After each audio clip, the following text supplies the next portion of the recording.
अऊज़ु बिल्लाहि मिनश शैतानिर रजीम। बिस्मिल्लाहिर रहमानिर रहीम। वला तक़्तुलू औलादकुम खश्यत इम्लाक़ नहनु नर्ज़ुक़ुहुम व इय्याकुम इन्न क़त्लहुम कान ख़ित्अन कबीरा। सदक़ल्लाहुल अज़ीम। सूरह बनी इसराइल आयत नंबर 31 आपके सामने तिलावत की। इस्लाम के बुनियादी उसूल बयान फरमाया जा रहे हैं कि जब इस्लाम का निज़ाम कायम होगा तो उसके अंदर क्या उसूल नाफिज किए जाएंगे।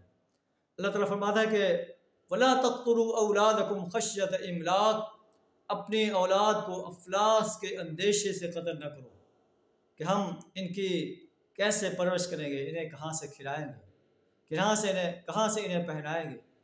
नहनु नर्ज़ुक़ुहुम, हम उन्हें भी रिस्क देंगे, व इय्याकुम, और तुम्हें भी।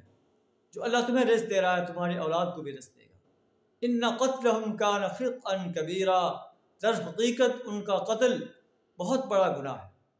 अपनी औलाद को कत्ल करना कि मैं इसे कैसे खिलाऊंगा, अल्लाह फरमाता है ये बहुत बड़ा गुनाह है। औलाद को कत्ल करने की बजाय जो है अपने माश के वसाइल बढ़ाने की कोशिश करो, रिस्क तलाश करने के लिए, हलाल रिस्क तलाश करने के लिए जद्दोजहद करो।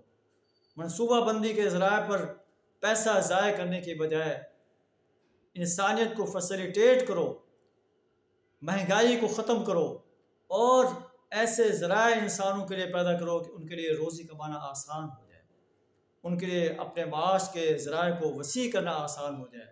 अल्लाह फरमाता है कि राज़िक़ अल्लाह की ज़ात है, इंसान राज़िक़ नहीं है। वला तक़्तुलू औलादकुम खश्यत इमलाक़ नहनु नर्ज़ुक़ुहुम व इय्याकुम इन्न क़त्लहुम कान ख़ित्अन कबीरा। अल्लाह से दुआ हमें कुरान के इस सुनहरी उसूल पर अमल करने की तौफ़ीक़ अता फ़रमाए। व आख़िरु दावाना अनिल हम्दुलिल्लाहि रब्बिल आलमीन।